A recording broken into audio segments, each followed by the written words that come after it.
Olá, tudo bem? Algumas pessoas têm entrado em contato comigo, bastante curiosos, sobre essa tecnologia que eu comentei, que é o RPA, para automação de processos. E hoje eu resolvi gravar um vídeo apresentando o meu assistente pessoal, que é o James, que foi feito nessa tecnologia. Vamos lá? Bom, antes de eu apresentar o James a vocês, eu preciso contextualizar a necessidade que motivou a criação do James, tá? Então, o DataJude ele é um projeto do CNJ para a unificação das bases judiciárias, né? Então, cada tribunal, periodicamente, envia o dado das movimentações dos processos para o CNJ e ele consolida nessa base do DataJude e gera algumas estatísticas para melhorar a justiça, tá? Então, esse aqui é o painel do DataJude. Então, ele traz alguma informação aqui específica para os tribunais, e é um painel que é público, né? Ele pode ser acessado por qualquer um, que é o painel de saneamento. Então, nesse painel de saneamento, cada tribunal consegue receber um feedback do CNJ sobre as informações que enviou. Então, a gente está interessado aqui, nesse momento, de validar o feedback do CNJ quanto a alguns erros encontrados em assunto. Então, aqui está uma amostra, né, de alguns processos que foram enviados por esse tribunal para o CNJ, e o CNJ encontrou alguma inconsistência nos assuntos, né? Então, ou o assunto é inválido, ou o assunto é de nível 1 ou 2, ou o assunto é um assunto pai. Então, para o assunto ser considerado inválido, erro, né, tem um erro no assunto, uma dessas três colunas aqui tem que estar marcada como sim, né, como S. Como a gente viu aqui, que é o assunto pai. Agora, para entender essa validação, a gente precisa mostrar para vocês que existe um sistema de gestão de tabela processual unificado que padroniza algumas informações dos processos. Mais especificamente, no nosso caso, padroniza os assuntos. Então, perceba que todos esses assuntos aqui, todas essas informações aqui são assuntos. E existe uma hierarquia, né? Você pode perceber que dentro do direito civil tem o direito das coisas, né? O assunto coisas, e dentro do assunto coisas tem vários aqui. Tem habitação, hipoteca, né? Então, existe uma hierarquia de assuntos. E cada assunto desse aqui, ele tem mais algumas informações complementares. Se é um assunto que pode ser usado na justiça estadual, em que esfera, né? Primeiro grau, segundo grau, justiça especial, turmas recursais. Se é um assunto que pode ser usado na justiça federal, na justiça do trabalho, então tem uma série de informações. Essa visão aqui é a visão atual, a visão dos assuntos vigentes. No entanto, o protocolamento do processo pode ter sido realizado há um tempo atrás. E essas informações aqui de assuntos, elas são dinâmicas, elas evoluem, né? Então, existe uma página nesse portal onde a gente consegue verificar as versões anteriores dessa relação aqui de assuntos, né? Porque pode acontecer de um assunto, por exemplo, aqui, habitação. Ele é um assunto filho, né? Ele não tem pai. Ou melhor, ele tem pai, mas ele não é pai. Então, não tem outros assuntos abaixo de habitação. Mas pode ser que surja a necessidade de detalhar um pouco mais esse assunto. É habitação, o quê, né? Então, esse assunto deixaria de ser um assunto filho para ser um assunto pai. Então, essa é uma possível evolução. Como um determinado assunto pode ter deixado de existir. Então, especificamente para assuntos, existem mais de 34 versões de assunto. E aí, ó, a última versão, que é essa versão aqui que a gente está vendo, é a versão que teve início de vigência em 30 de março desse ano.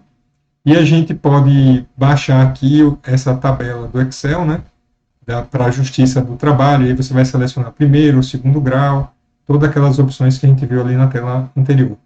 A gente viu aqui que a versão anterior a essa versão do dia 30 foi a versão que foi lançada no dia 20 de janeiro e ficou vigente até a chegada de uma nova versão, essa versão aqui, no dia 30. Então, o que a gente quer? a gente quer, no âmbito da justiça estadual, baixar todas as tabelas de assunto. Ou seja, a gente vai selecionar aqui Justiça Estadual, primeiro grau, geral Excel. Segundo grau, geral Excel. Estadual, juizado especial e etc. Essas 6 aqui.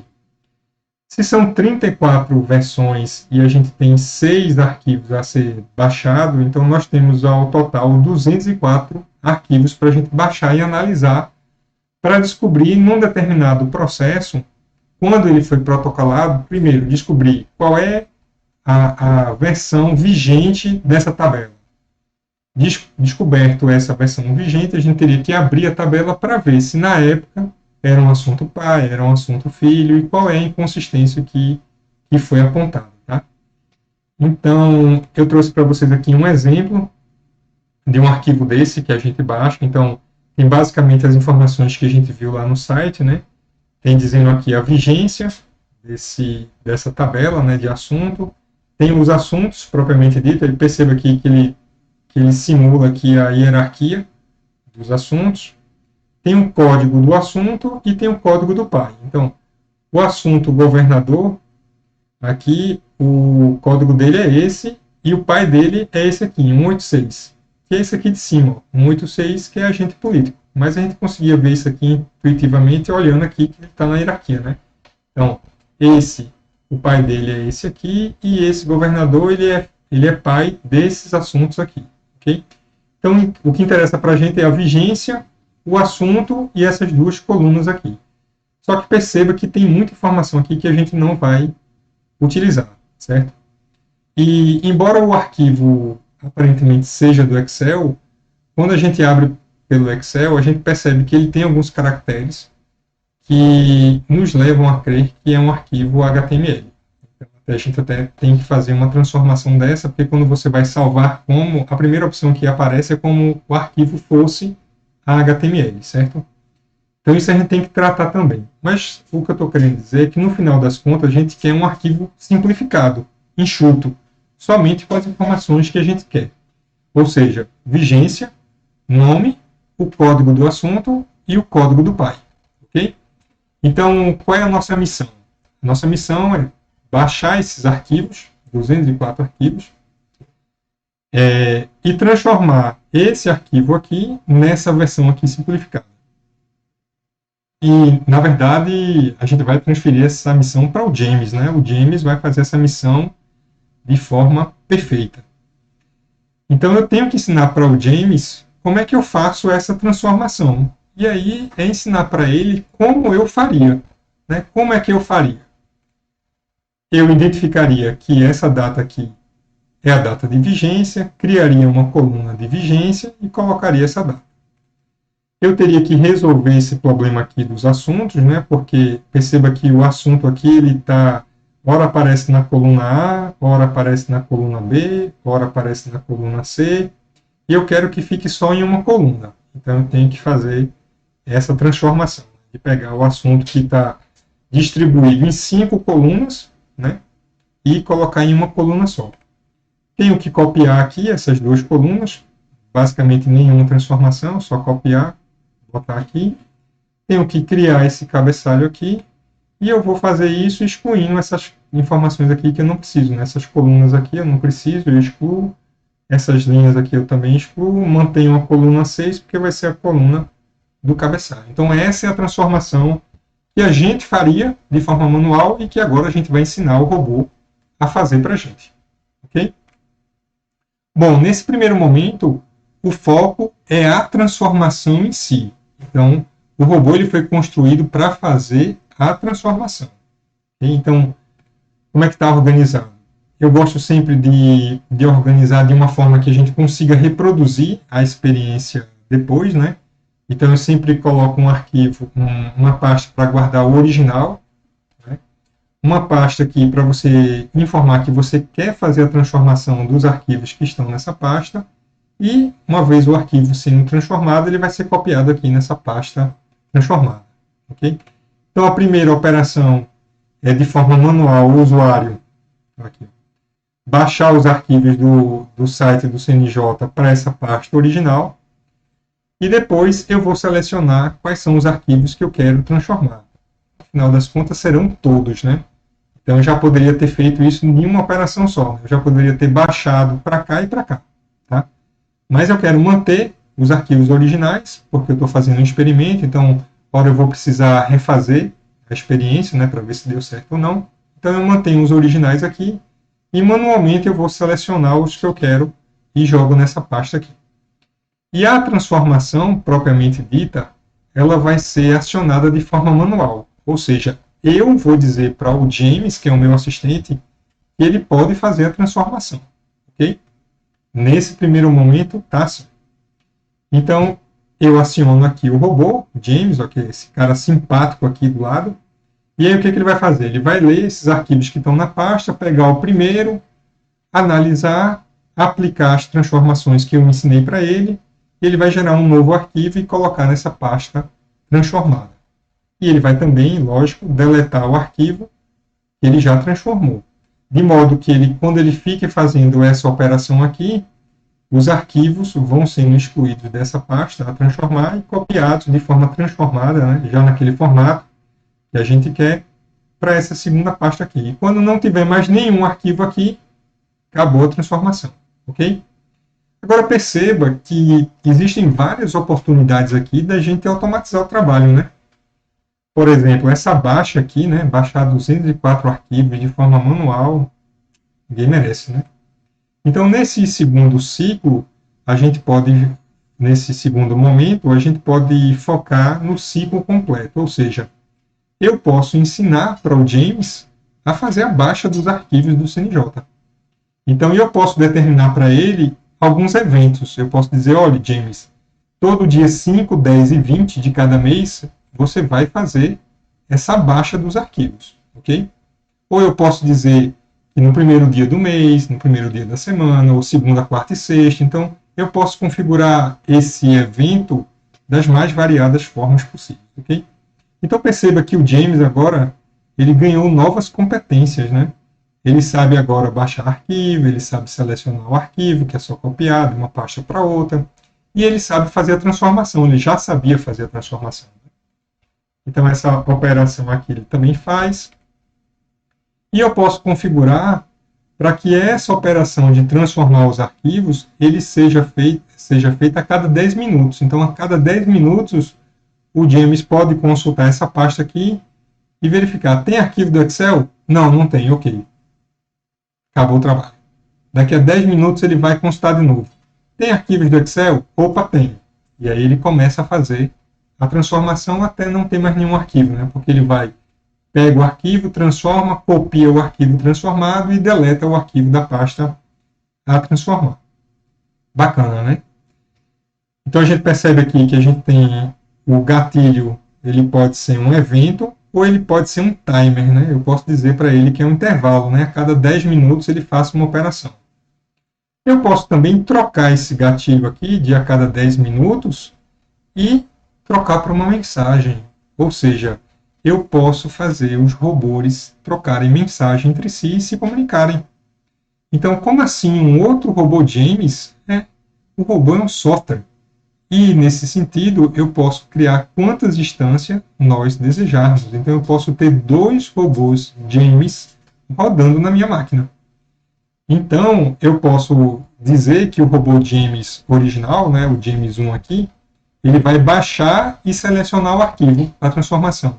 E depois que ele selecionar o arquivo para transformação, ele vai mandar uma mensagem para o robô James 2 dizendo que ele pode iniciar a transformação. E aí o robô James 2 ele vai executar essa parte aqui do processo. Então, a primeira e a segunda parte fica para esse primeiro robô, James, e a terceira parte da transformação fica para o segundo robô, que é o robô James 2. Isso nos deixa uma possibilidade bem interessante de escalabilidade, não é verdade? Então perceba que num terceiro momento, e esse é o processo que a gente já conhece, é o processo que a gente quer automatizar, eu posso manter o robô James, né, para fazer essa baixa dos arquivos no dia 5, 10 e 20 de cada mês. Ele vai baixar os arquivos e selecionar. Como eu posso ter um outro robô, o Alfred, que vai fazer a baixa também dos arquivos, se ele quiser, né? Se ele quiser, não, se a gente configurar, mas ele tem competência para fazer isso. Ou ele pode fazer a transformação. E eu posso ter diversos outros robôs na organização, ou na minha máquina. Eu posso ter, por exemplo, o robô Jim, que ele faz a unificação dos demonstrativos contábeis, né? Ele pode saber fazer reconhecimento das receitas, né? Ele pode ler as receitas de uma determinada fonte, um e-mail, um Excel, abrir um sistema, por exemplo, o Banner ou o SAP, logar nesse sistema e registrar as informações nesse sistema a partir daquele arquivo que ele consultou a informação ou de um e-mail que ele recebeu. Então ele pode capturar o dado de várias formas, né? De várias origens. E pode, inclusive, executar programas, logar nesse programa, fazer a operação, simular como se o usuário tivesse realmente informando esses dados nesses sistemas, ok? E aí eu posso ter o robô Charles, que faz a apropriação de seguro, de evento e antecipação de despesa, como ele também pode saber fazer o reconhecimento de receitas. Então eu posso criar vários robôs, cada um com algumas competências específicas, né? Um robô da área financeira, um robô da área contábil, um robô de operação, um robô que tenha competências transversais, né, dos setores, pode ser feito também. Então a gente organiza o robô da forma como a gente acha interessante e a gente precisa. Esse robô ele pode ser um robô assistente, como é o caso que eu vou mostrar aqui, ou seja, ele fica fazendo uma interação comigo, né, com o usuário, então ele fica executando na minha máquina, né, eu posso ver o que ele está fazendo ou não. A vantagem disso é que eu tenho uma interação e um maior controle, né, sobre o que o robô está fazendo, e a desvantagem é como ele está rodando na minha máquina, né, ele está concorrendo com os recursos da minha máquina, né? Mas eu posso, por exemplo, ir para uma reunião e deixar ele executando. Eu posso ir tomar um cafezinho e deixar o robô executando, ok? Ou ele pode, na segunda opção, ele pode rodar no servidor da empresa, né? E aí ele não ter nenhuma interação com o usuário e não concorrer com o recurso da máquina. Então eu estou trabalhando aqui, ele pode responder a algum gatilho de data, né, como a gente viu, ou um robô pode pedir para ele executar alguma coisa, ou eu mesmo posso mandar acionar um robô que não está na minha máquina, mas está no servidor da empresa. Tá? Então, nesse cenário de escalabilidade, imagine que a demanda para realizar o reconhecimento de receita, das receitas, o volume seja muito alto. Né? Então, um robô Jim, ele acaba ficando sobrecarregado. E eu posso criar vários robôs que fazem a mesma coisa. Então, se a demanda do trabalho aumenta, eu aumento a quantidade de robô que faz aquela demanda. Muito simples, né? É a mesma coisa no mundo real. Né? Se você tem uma demanda muito grande, que um funcionário só não dá conta, que você acaba precisando contratar um outro funcionário, aqui, a partir de um clique, você cria vários robôs para executar essas tarefas. E qual é a grande vantagem? Você vai livrar o usuário para fazer as tarefas que requerem uma inteligência, né, uma análise, e não aquelas tarefas manuais. Então a ideia é você automatizar só aquelas tarefas repetidas, né, que são repetitíveis, né, e que são manuais, né, que são aquelas tarefas chatas de consolidação, de pegar uma informação, tratar e lançar em um sistema, e deixa isso para o robô. E deixa para o humano a parte da inteligência, de analisar os relatórios, de procurar as relações, né? Embora que se a análise for realizada a partir de regras claras, você pode ensinar o robô, a partir dessas regras, a fazer essas validações. Tá? Bom, mas o que é que o robô pode fazer? O robô pode capturar dados de diversas fontes, né? Eu disse a vocês, de qualquer arquivo, seja Word, PDF, Excel, pode consultar o e-mail, extrair informação do e-mail, filtrar o e-mail, salvar os anexos do e-mail, ir para uma página da web, extrair as informações dessa página da web, pode rodar aplicações, né? Pode rodar o sistema ERP que você tem na sua empresa, seja o Banner, o SAP, qualquer outro sistema, pode mandar e-mail, né? Ele pode se comunicar com outros robôs, ele pode responder a eventos de um ser humano, de outro robô ou de eventos específicos, né? Uma data específica, um determinado período de tempo. Então, ele pode fazer realmente muita coisa, ele pode ajudar bastante o teu dia a dia. E na prática, como é que funciona? Né? Então, vou mostrar o James em ação aqui, o meu robô, o meu assistente pessoal. Então, essa aqui é a minha área de trabalho, certo? E eu vou agora mostrar para vocês onde é que está o James. O James está aqui. Ok? Então, perceba aqui que é a foto do meu robô, o James, né? Aqui a carinha dele, beleza?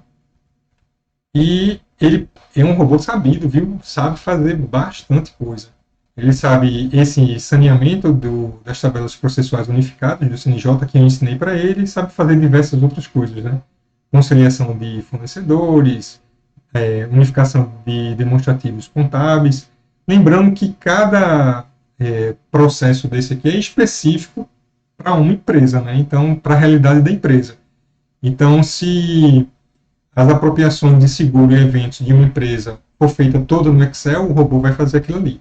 Se outra empresa, as apropriações utilizam um sistema SAP ou Banner, esse outro robô não vai saber fazer, né? Então eu posso aproveitar algumas partes de um robô e customizar outras partes. Então, cada processo desse aqui, cada robô, vamos dizer assim, ele é customizado para a realidade da empresa, ok? Bom, o que tem mais aqui? A gente tem informações sobre o processo especificamente, se a gente tem alguma tecla de atalho, e aqui o exemplo que a gente vai rodar é o saneamento aqui, eu posso mandar ele rodar aqui, ó, se eu mandar ele rodar, esse robô está configurado para ele perguntar onde é que estão os dados, mas essa informação já pode ser pré-definida, então daqui a pouco ele vai startar e perguntar onde é que estão os arquivos para ele realizar o saneamento. Aqui ele abriu, eu vou dizer agora não, que é só para mostrar como é que roda. Ele disse que a operação aqui foi abortada, né, cancelada pelo usuário, ok, fui eu que cancelei.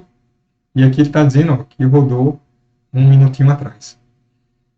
E esse meu robô do saneamento, ele tem uma tecla de atalho, Ctrl Shift T. Então, em qualquer lugar que eu tiver aqui, fazendo qualquer coisa, eu posso estar no Word, posso estar no Explorer, posso estar no Banner, posso estar no Power BI, posso estar em qualquer aplicativo. Quando eu digitar Ctrl Shift T, vai acionar o meu robô. Vai acionar o robô naquele procedimento que eu configurei o atalho, ok? Que no caso aqui é o saneamento da TPU. Eu posso também definir lembretes, né? Então eu posso adicionar um lembrete aqui, ó, para executar essa operação aqui de conciliação de imposto, uma vez, todo dia, toda semana, todo mês. Então eu vou botar aqui toda semana, na terça e na sexta, às 10h40, a partir de hoje. Okay. Vou colocar aqui, vou fechar, vou abrir aqui o Explorer, só para a gente ficar aqui matando um tempo, e daqui a pouco, 10h40, ó, ele está dizendo, ó, você deveria rodar isso aqui. Quer rodar ou quer adicionar um lembrete? Eu vou adicionar um lembrete. Então, daqui a 10 minutos, ele vai me lembrar. Okay? E aqui, ó, ele também trouxe nessa tela aqui do meu robô aquele mesmo lembrete. Eu vou cancelar aqui. Botar um lembrete para daqui a 10 minutos. Ok? Então, enquanto isso, lembrar que esse robô aqui é acionado com Ctrl Shift T. Tá? Então eu vou fechar aqui, vamos dar uma olhada aqui nas pastas. A transformar, então eu tenho esses arquivos aqui. Eu vou deixar aqui, copiar isso aqui, abrir um outro Explorer. Colocar aqui. A transformar não, na verdade eu quero a transformada. Aqui foi uma execução que eu fiz anteriormente, eu vou levantar. Então, ok. Então, a parte que eu tenho a transformar e o que ele transformou aqui. Ok? Eu vou abrir aqui o meu Power BI e eu vou trabalhar, né? Ou eu vou para uma reunião e vou deixar o robozinho trabalhando. fazendo aquela transformação dos arquivos de Excel que estão nessa pasta aqui. Então eu posso estar lendo um PDF, eu posso estar escrevendo um relatório, eu posso estar trabalhando num determinado sistema e deixar o robô executando. Lógico, como eu disse anteriormente, ele vai concorrer com os recursos da máquina, né? Porque é um assistente pessoal. Nesse caso, o robô está executando na minha máquina e não no servidor. Então, ele vai concorrer com os recursos da máquina, ok? Então, vamos abrir aqui, esperar o Power BI abrir, para eu poder começar a trabalhar e, de antemão, já vou acionar o robô, né? Para que ele acione aqui. Então, deixa eu ver aqui, as pastas estão tudo ok. Vamos lá, Ctrl Shift T. Então, daqui a pouco ele vai fazer aquela pergunta, né? Porque a primeira ação do robô, nesse caso específico, é perguntar onde é que estão os arquivos. Isso eu já poderia ter deixado configurado. Aqui, ó, está rodando, está perguntando aqui qual é a pasta. Então, a pasta está aqui. Projetos, ajuda, transformar. Ok, então, beleza. Então o robô vai começar a trabalhar, ó, ele já abriu um arquivo Excel, ó, como é que ele está trabalhando. Ele abre, excluiu aquelas colunas, tá trabalhando, beleza. Enquanto ele está trabalhando lá, eu vou trabalhar aqui. Então aqui no calendário eu vou criar um gráfico aqui das vendas versus o custo por ano. Vou dar aqui no eixo. E vou usar aqui a métrica vendas. Ó, perceba aqui, ó, que ele ora abre um Excel aqui, ó, rapidinho e fecha. Quer ver? Fechou.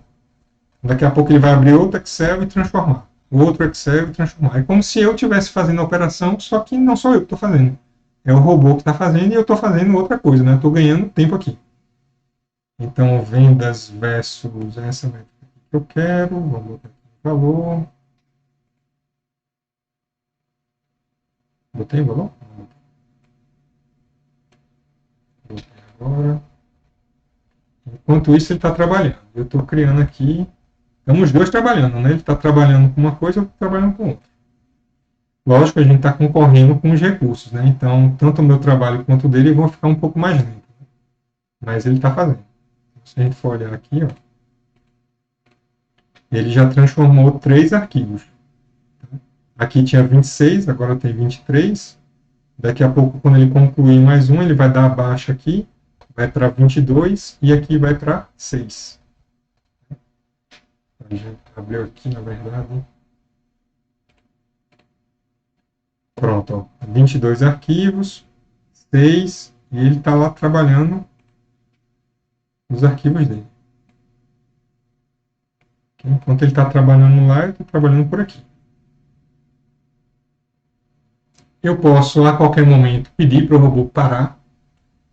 Parar no sentido de parar e dar um stop nele, né, ele parar de vez, ou dar uma pausa. Né? Posso dar uma pausa para ele, porque eu posso, por exemplo, estar precisando de mais recurso, né, para fazer meu trabalho. Então eu paro ele, faço as minhas coisas, depois que eu quiser que ele continue, né, eu peço para ele continuar o trabalho. Ou eu posso simplesmente dizer, ó, pare de trabalhar e o que você transformou, tá beleza, e depois eu aciono você novamente. Então, aqui eu vou trabalhando, posso abrir o Word, né? Vou trabalhar agora no Word, vou fazer um relatório. Vai ser esse aqui. Beleza, enquanto isso ele está trabalhando lá. Abri um Excel ali, fechou. Relatório. Análise. Aqui eu vou trabalhando com, ó, abri um Excel, tá vendo? Fechou. Então ele está trabalhando lá e eu estou trabalhando aqui. Sem nenhum problema. Então eu posso vir aqui no meu robô, vou pedir para ele parar um pouquinho. Tem certeza que você quer parar? Tenho. E aí ele está parando no robô, estava fazendo a operação, cancelou.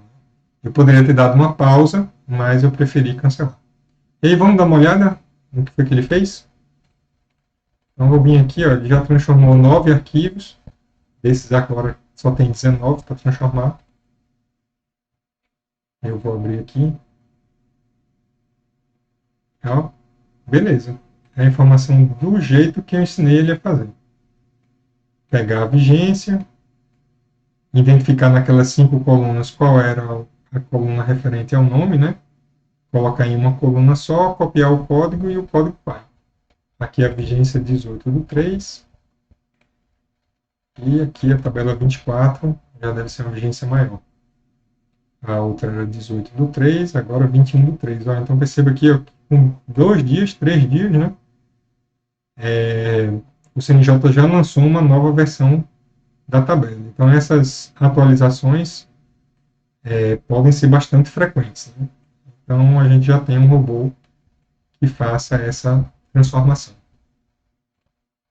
A gente pode gerenciar o robô, né?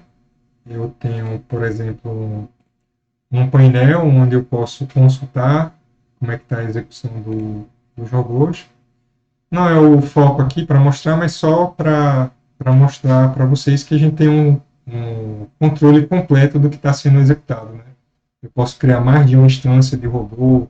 O robô pode ser um assistente pessoal que fica na minha máquina, ou ele pode ser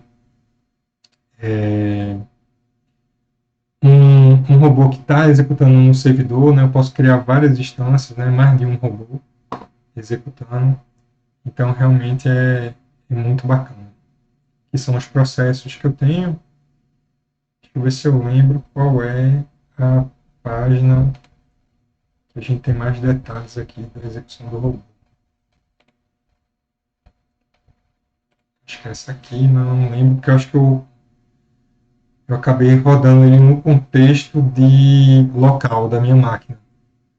Então, embora o robô ele esteja lá nessa página, né, de gestão, como ele rodou local, ele não rodou nesse tenant, esse workspace aqui. Mas aqui está dizendo que eu tenho 7 processos, os que deram falha, o que eu parei, os que deram certo, né? E eu posso configurar as filas, os ativos, né? Posso ver os processos. Então, os processos são os robôs que eu tenho aqui. Então, a gente pode realmente fazer bastante coisa. Então, espero que vocês tenham gostado e tenham desmistificado um pouco essa questão do RPA e me siga para mais conteúdos nesse sentido, ok? Valeu, pessoal. Até a próxima.